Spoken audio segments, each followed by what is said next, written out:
time. My dreamy friend, it's coffee time. Let's listen to So good morning once again. It's the day after the first semi-final. A lot of surprises for me. Well, actually it's not a surprise because I'm always really wrong. You did pretty well, Stefan Gorkum, Chief Editor of ESC Daily. You need your coffee today, I can see that. I definitely do. We went after the show to the Euroclub to an after party, and yeah, I really need my coffee today to wake up. You had 8 qualifiers right.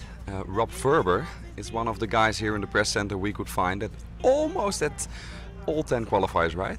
You ended up with 9. Yeah. You're a professional gambler. Are you satisfied with your own predictions?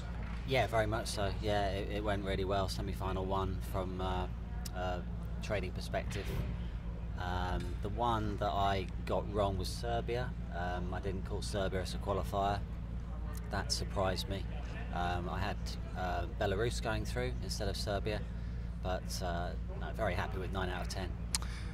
What was the reason why you had Belarus and not Serbia? Was it also because of the draw? What? A little bit the draw. It was sort of Eastern European leaning semi-final. I thought that would favour Belarus. I thought it came across well on the TV monitors, whereas I wasn't convinced by the Serbian song, especially the last minute of it when it went up tempo, and I thought Bajana got a little bit screechy. Yeah. Especially in front of the juries. Yes. We had the same thing. Yeah. Yeah. For me, the biggest surprise. For me, a big surprise, Steve, last night was Albania, especially given the fact that the last couple of years vocals have become really important, and she was like really bad. She was. Still, you have to keep in mind that she was better, I think, at the jury final than she was at the actual show. So when juries who do pay a lot of attention to vocals, when they heard it, it was a bit better. Still, now you mentioned those 2 countries that I had wrong, which was Serbia and Albania, so I'm not the one to explain here why they qualified. You'd better ask him, I think. You had Albania. I did. I thought, like Stephen, that El Harder did a really good job in front of the jurors. She really, she really nailed it when it mattered. We've watched rehearsals when she's been a little bit off and she's missed a few notes here and there. Last night she maybe wasn't quite as good, but yeah, I had Albania getting through. It was probably quite tight. I think sort of around 8th, 9th, 10th. I imagine Albania was in there somewhere. It's also possible every year to bet on who won the semi-final. Last year you made a nice couple of bucks by voting on the Netherlands to win the semi-final. This year I guess you went either for Russia or Estonia? That's right. And which one? Well, yeah, Netherlands last year was an amazing result. That was 50-1. Those are pretty rare Eurovision. That was brilliant. This year, yeah, I got on Russia quite early on. It was 5-2, 9-4.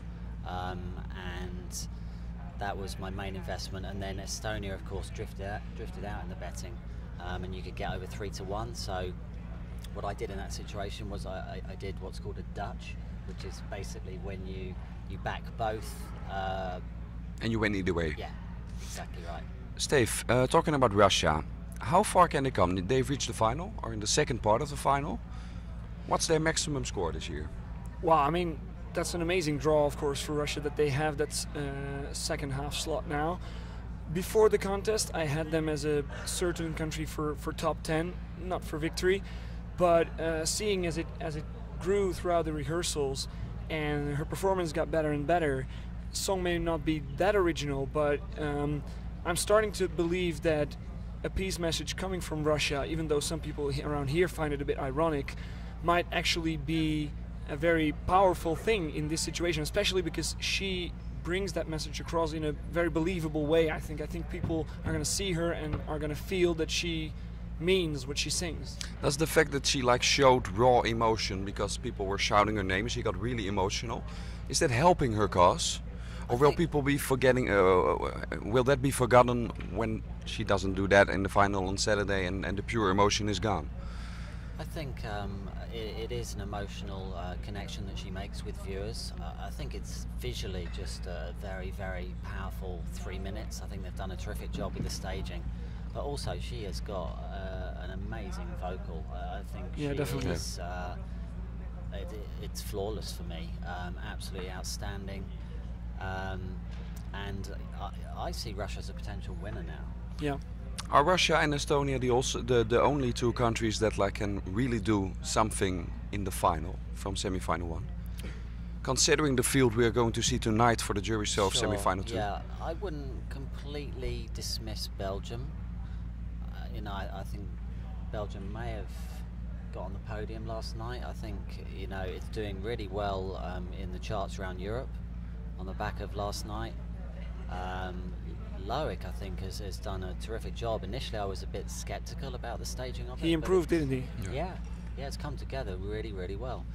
So that may have been in the top 3 in semi-final 1, along with, I think, Russia and Estonia. Just like Albania in semi-final 1, which countries tonight for the jury dress rehearsal of semi-final 2? Which artists should be standing there tonight, especially, in order to have a chance to qualify? Who has to impress tonight? Yeah. I'm keeping a close eye on Israel. I think, you know, Serbia getting through from semi-final 1 is perhaps good news for Israel. But I just want to see how he performs the song in front of the jurors. And also Belgium doing so well in semi-final 1. I think that's good news possibly for Latvia. Yeah. I think she's very good vocally, but the song is a little bit left field, a bit like the Belgium song. But maybe Belgium doing so well in semi-final 1 encourages the thought that Latvia is getting through from semi-final 2. Yeah, and if she sings well tonight, it's the kind of song that makes a huge impression. Like, if you perform that well, it's going to overwhelm people, and it's going to overwhelm possibly juries as well. So we're going to see how that will work out. It's an early morning because we can also see the direct finalists for the second time. Which one are you looking forward to seeing to know if they improved? I'm interested to see if Italy has progressed at all from the first rehearsal. I thought the first rehearsal they were looking a little bit static on the stage. I did like the backdrop though. And Australia, of course, you know, it's still in the top 4 in the betting market for the outright win. Just, you know, see if that has progressed a little bit as well. So thank you, Rob. Enjoy your day, enjoy your coffee, guys. And good luck with the betting. Thank you. Steve here at ESC Daily. We have a busy day. We will tape the rehearsals of the finalists. We will record a talk show that the people can see later. And we'll try to get everything around the Australian press conference, possibly interviews, so yeah. And at the jury final we also do something else like just a regular block. Can you explain that really short? Yeah, during the jury show we'll try to really go into how juries look at these performances and try to figure out how do they assess these songs. So if you want to have a look at that and have a look at really from a competitive perspective, then you should check out ESC Daily, check our live blog during the rehearsals that the jury will see. So enjoy your day, thanks for listening, and join us again tomorrow.